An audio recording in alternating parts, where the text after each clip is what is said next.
नमस्कार मित्र, माझं नाव नारायण गावंडे आणि आपण आलेलो आहोत सहस्त्रकुंड येथे. आपण बघू शकता अतिशय रहस्यमय अशी जागा इथे आपण आलेलो आहोत.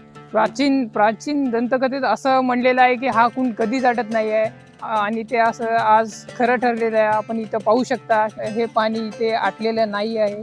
यावर्षी काही लोक असं म्हणत होते की बुवा हा कुंड यावर्षी पूर्णच आटेल बुवा, पण तरी पण आपण पाहू शकता की ते पाणी आहे अजूनही. प्राचीन कथेमध्ये जे सांगितलेलं आहे ते खरं ठरलेलं आहे. या दगडांना बघू शकता तुम्ही किती प्राचीन आहेत. बघा तुम्ही याची फिनिशिंग वगैरे बघू शकता तुम्ही. पहा किती प्राचीन आहे ते.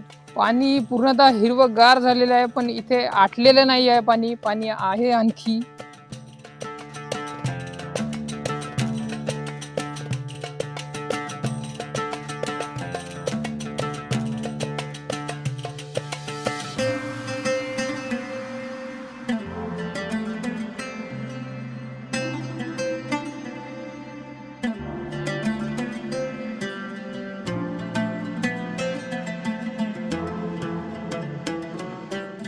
प्रकारे ही मिस्ट्री आपण इथे सॉल्व्ह केलेली आहे आणि हा व्हिडिओ इथेच एंड होतो. तुम्हाला कसा वाटला ते कमेंट करून मला नक्की कळवा. Thank you so much.